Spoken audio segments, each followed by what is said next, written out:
Iyi ni radiyo ijwi ry'Amerika ivugira i Washington DC mu Kinyarwanda no mu Kirundi.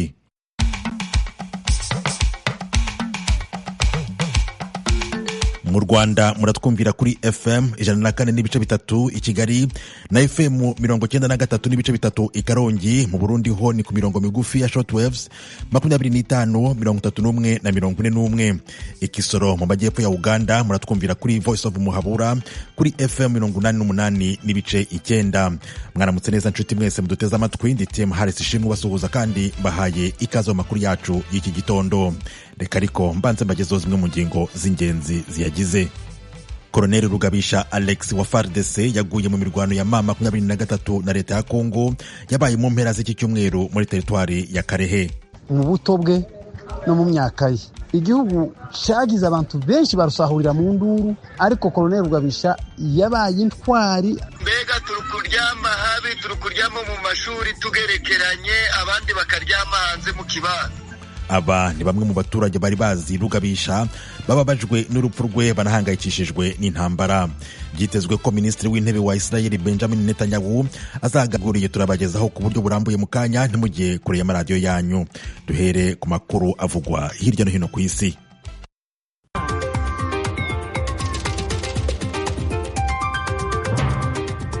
Perezida wa Amerika Donald Trump yavuze ko yategetse ibitero by'indege bya gisirikare byibasira umwe mu bayobozi bakuru b'umutwe w'iterabwoba wa leta ya Kisilamu n'abandi bo muri uwo mutwe muri Somalia.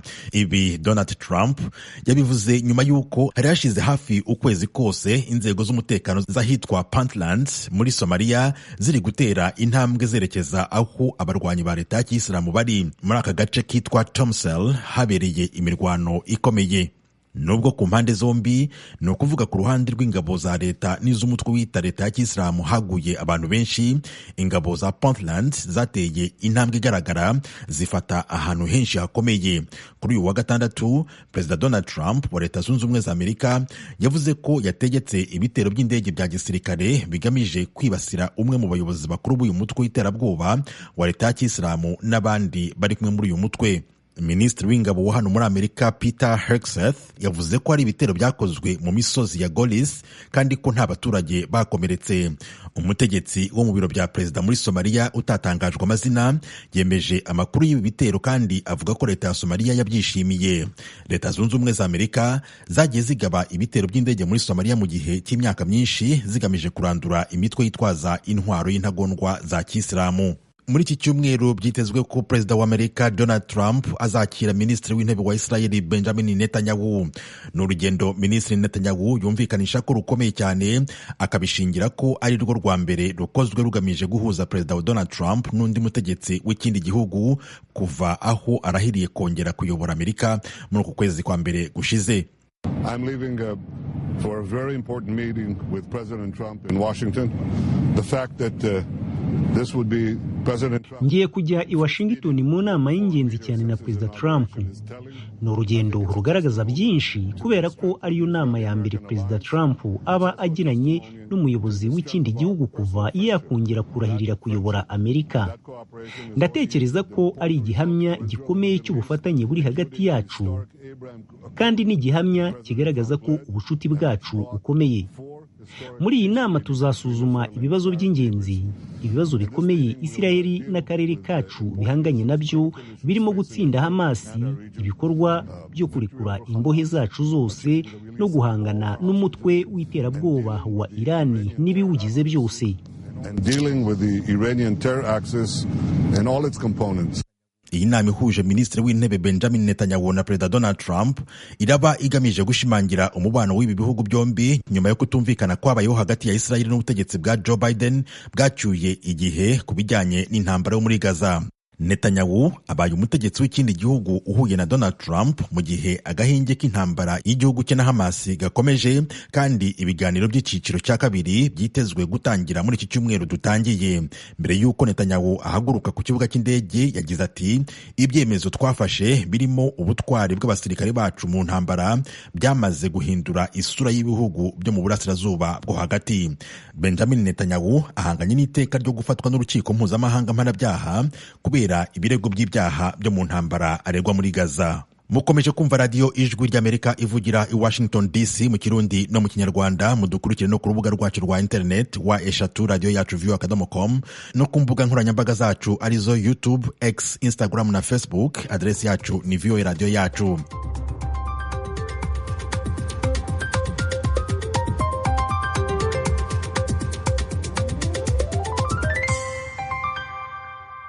Mu makuru avugwa mu karere k'ibiyaga bigari byo muri Afurika, turibanda ku yo muri Kongo, aho ubuyobozi bukuru bw'ingabo z'iki gihugu FARDC bwemeza ko imirwano yabaye kuwa gatandatu, ubwo ni mu mpera z'iki cyumweru, yaguyemo Rugabisha Alexis. Uyu akaba ari umufisiye wari ufite ipeti rya koloneli. Rugabisha yaguye mu mirwano yabereye muri teritwari ya Karehe mu ntara ya Kivu y'Epfo. Iyi nkuru ku buryo burambuye reka tuyibaze mugenzi wacu Vedaste Ngabo. Koloneli Rugabisha Alexis yari umuyobozi wa brigade ya 12 ikorera Nyabibwe ndetse no mu bindi bice bya Kalehe. Itangazo ryashizwe mu mukono n'umuvugizi w'igisirikare cya Kongo, General Major Ekenge Sylvain, ijwi rya Amerika rifitiye kopi, risobanura ko Koloneli Rugabisha yaguye mu migwano yo kugwanya ingabo z'u Rwanda nabo bafatikanyije mu mutwe wa 23 kuwa gatandatu ahitwa mu Kwinja ho muri teritwari ya Kalehe.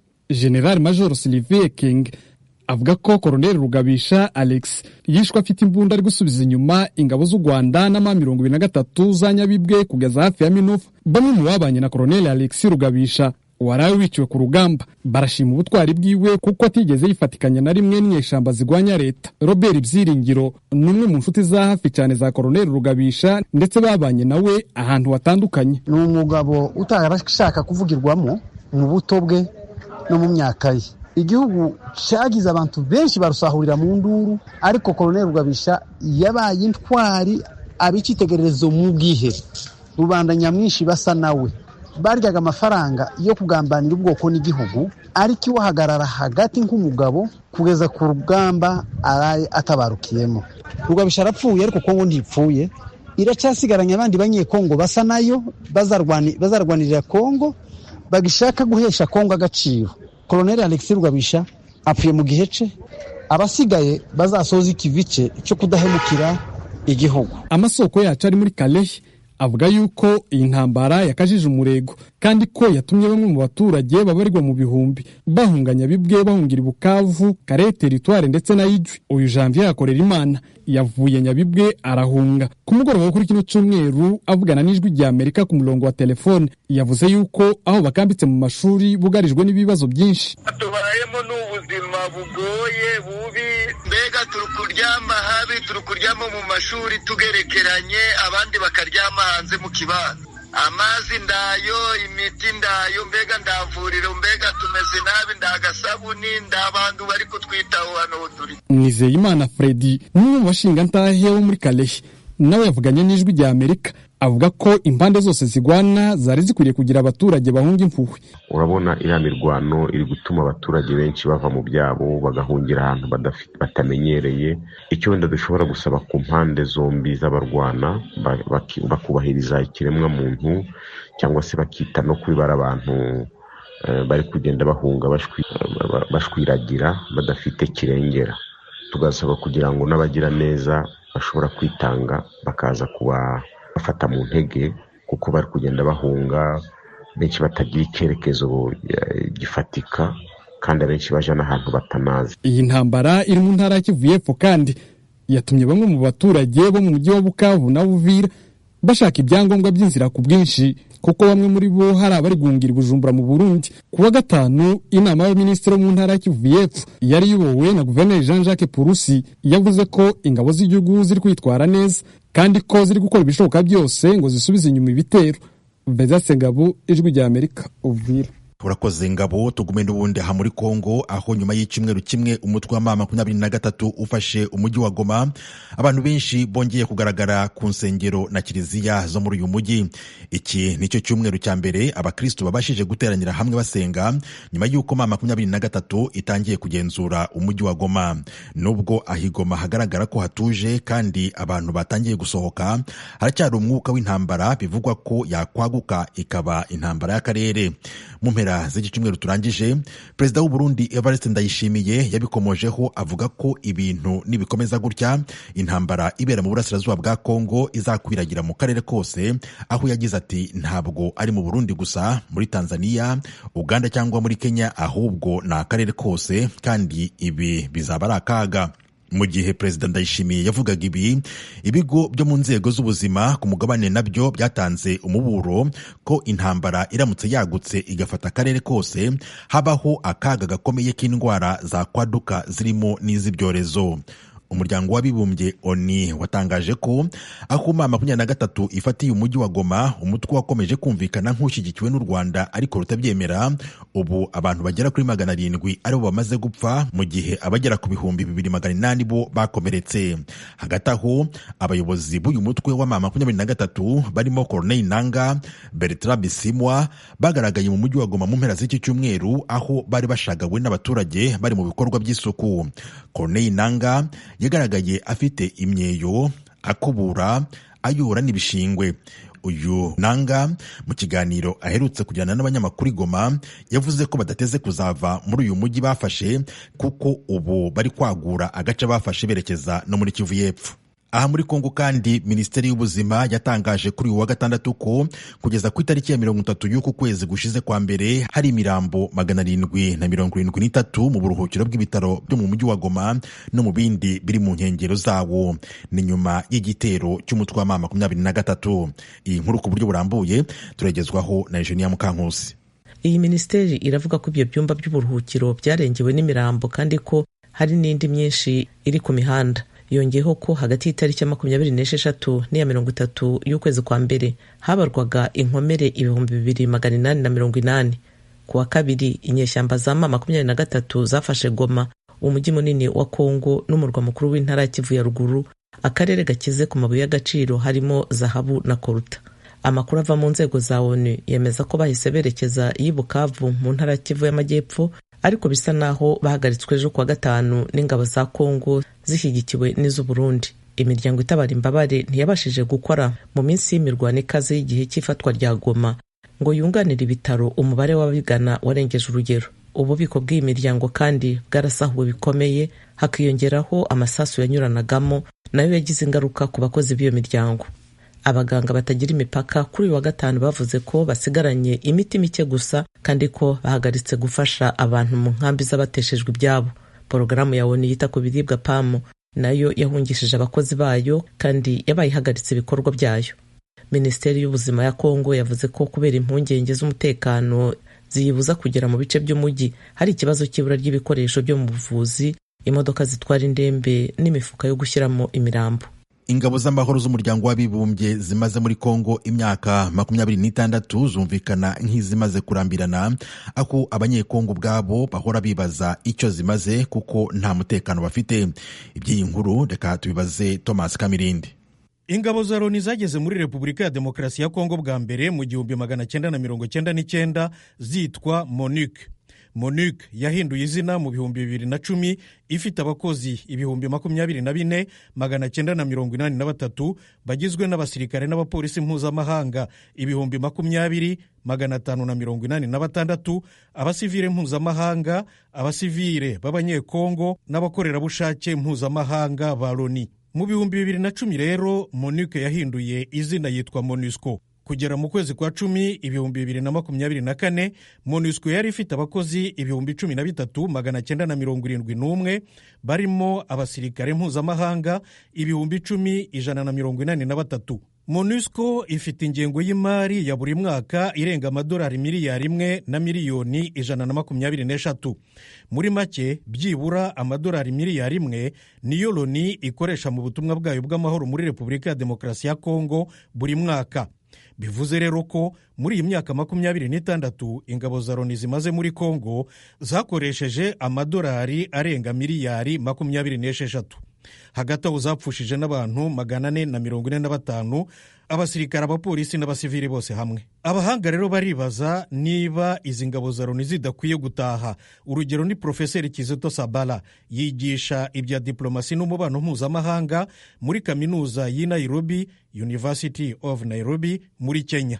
I think the calls for its withdrawal will intensify. Ndibwira ko abantu bagiye gusaba ko MONUSCO ikwiye gutaha bazagenda biyongera. Buri wese azagera aho yumva ko yarengeje igihe ko ikwiye kuva muri Kongo. Abanyekongo nabo ubwabo bibaza icyo MONUSCO igikora mu gihugu cyabo. Ni nka Philippe Unji, n'umwe mu bagize inteko ishinga amategeko y'intara ya Kivu y'Epfo n'umuyoboke w'ishyaka AFDC, bishatse kuvuga Alliance des Forces Démocratiques du Congo, umwe mu mitwe ya politiki igize urugaga rufatanyije ubutegetsi na President Felix Tshisekedi. Mimi nadhani wako wapo wamesaidia kukingia raia, lakini haitoshi. Sinshidikanya ko ingabo z'amahoro za ONU zagize uruhare mu bikorwa by'umutekano w'abasivili, ariko ntibihagije. Dutegereje kureba icyo ONU izakora, nicyo kizatwereka niba bakunda Afurika na Repubulika Demokarasi ya Kongo.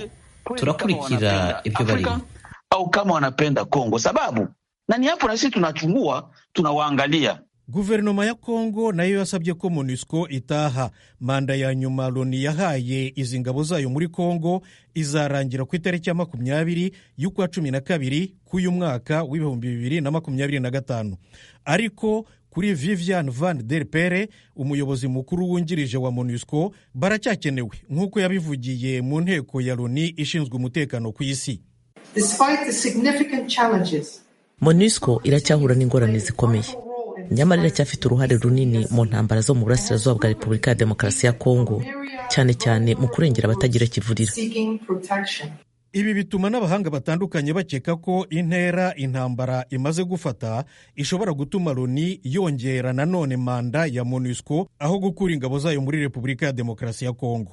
Turacyari mu makuru avugwa mu karere k'ibiyaga bigari. Reka none tujye i Burundi, ariko ku makuru n'ubundi afite aho ahuriye nayo muri Kongo, aho Uburundi butangaza ko abasirikare babwo bagiye gufasha abo muri Kongo mu ntara ya Kivu y'Epfo bahagaze neza.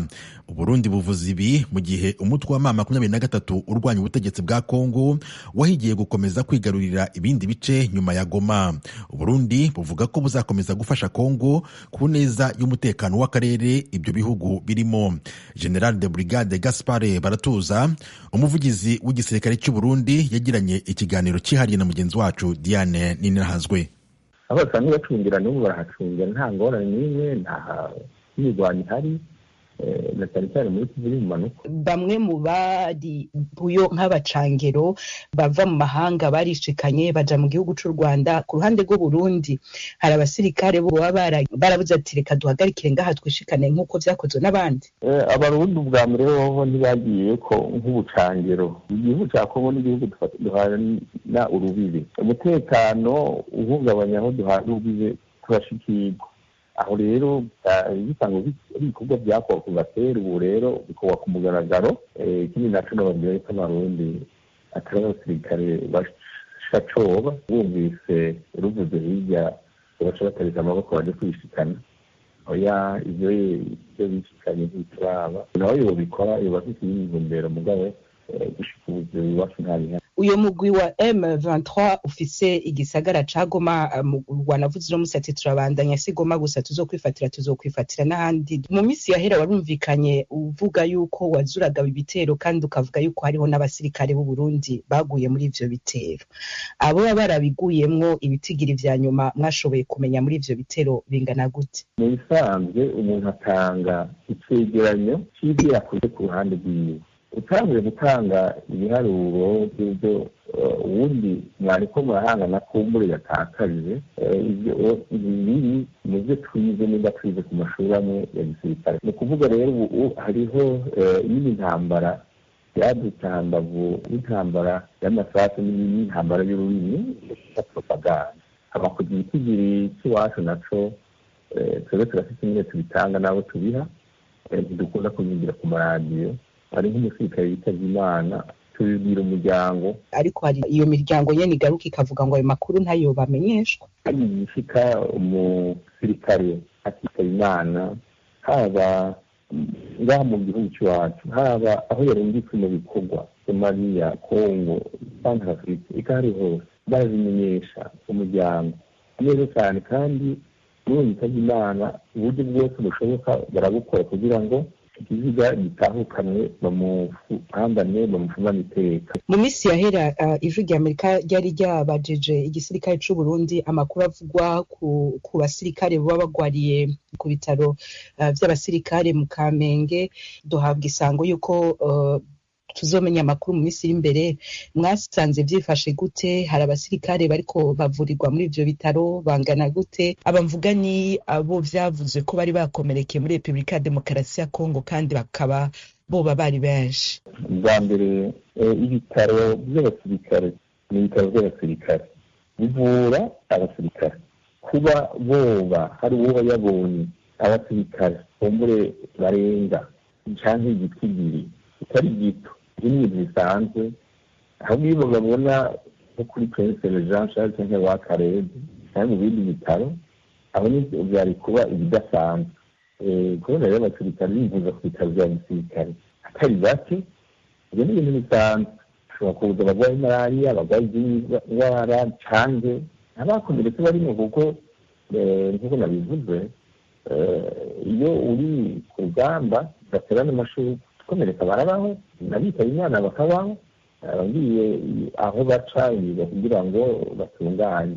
Ndetse no mu gihugu ca Somalia hariho abakomerekera ariko baza rero n'abakomerekeye no haho hafi hari hamaze iminsi imirwano n'ibitero tugana n'umwaka akomereka sinoreka kuvuga ko bitabayeho, nabitaba Imana barabaye. Rero mu gato k'umubika bidasanzwe ni ibisanzwe kandi bitigiri umurengero namba na gato bitigiri sinabaruye ibyo sinavuga yuko ari umurengero mugabo bariho bamaze kurenga 5, 6, 8. Reka noneho dufate akaruhuko gato k'amakuru y'ibijyanye n'iby'intambara maze tujye muri siporo, kuko hari benshi bakeneye no kumva amakuru y'ubuzima butari intambara. Duhereye i Burundi mu mukino w'intoki wa volleyball yo ku Musenyi, aho uri gutera intambwe ikomeye, ibyemezwa n'abatoza bawo ndetse n'abakinnyi.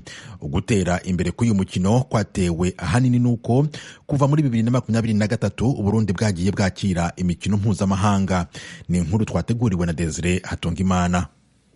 Ku nkengera z'ikiyaga Tanganyika niho urwo rukino rwa beach volleyball rukinirwa. Abakobwa n'abahungu niho bahurira burindwi bimenyereza canke bakina amahiganwa. Mu mwaka wa 2023 no mwaka wa 2024 habera inkino za World Beach Pro Tour, ihiganwa ry'isi yose.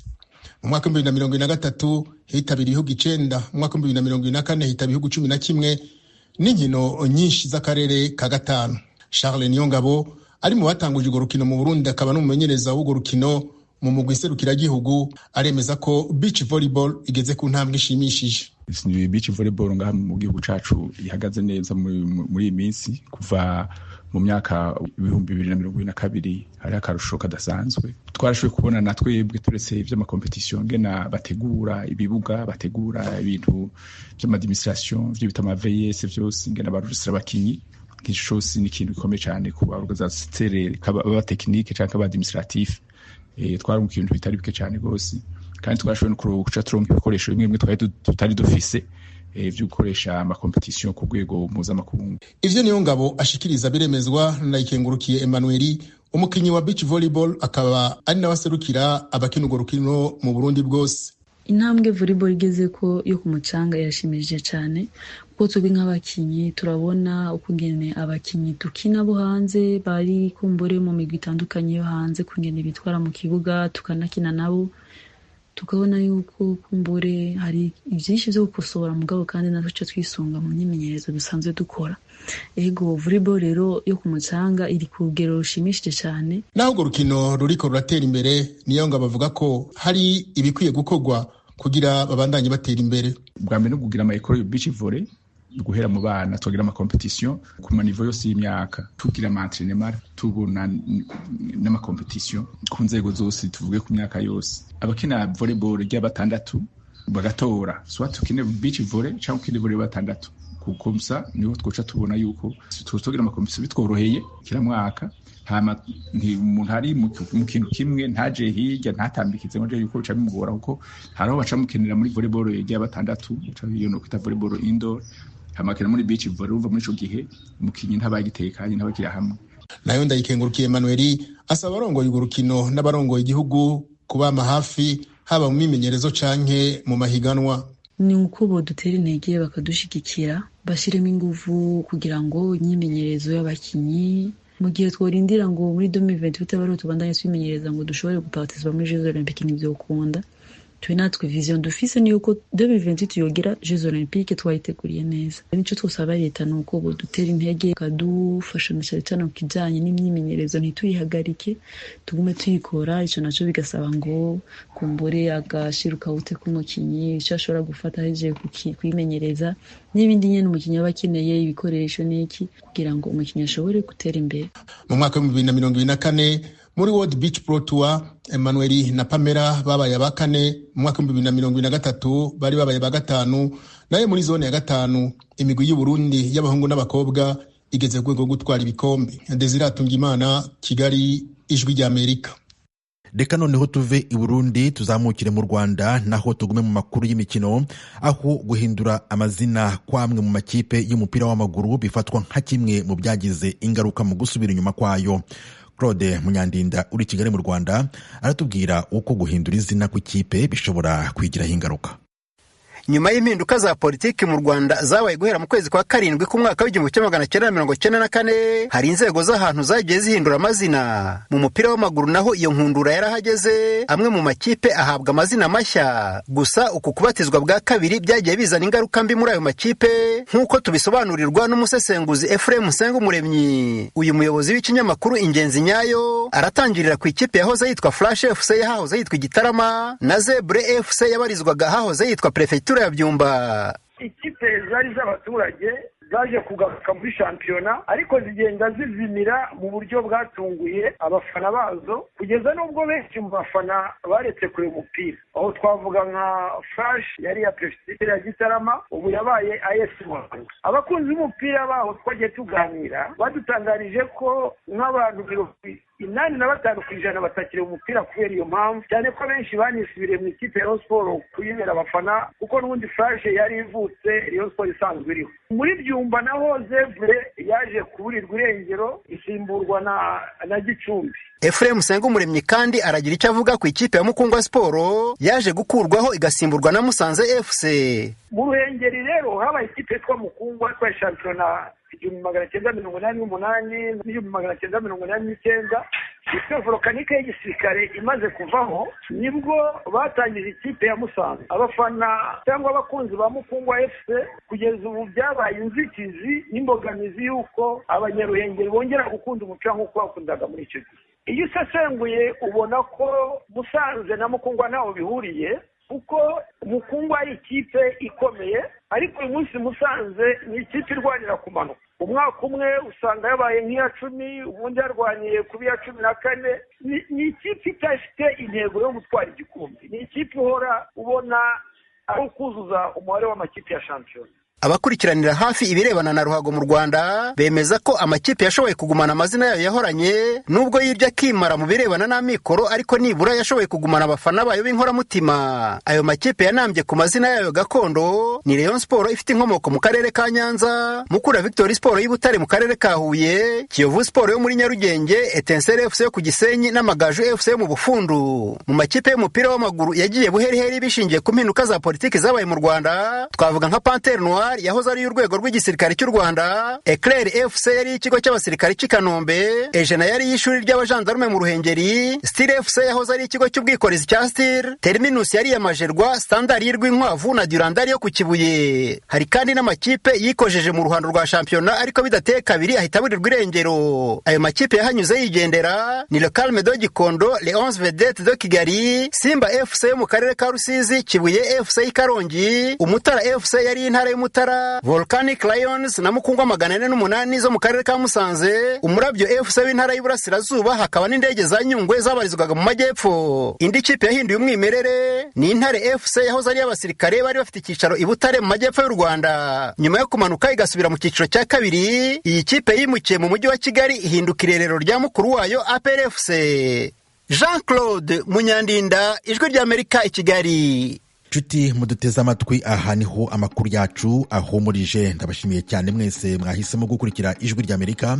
Bakoze kandi bagenzi banjye bamfashije kuyategura no kuyabagezaho. Nadia nawe ndagushimiye wamfashije kwegeranya amajwi. Amakuru yarahagarikiwe na Etienne Karekezi, naho njye mwumvaga kuri mikoro ndi Tim Harris Ishimwe. Mbasezeye ko mbifuriza amahoro n'amahirwe. Mugire umunsi mwiza kandi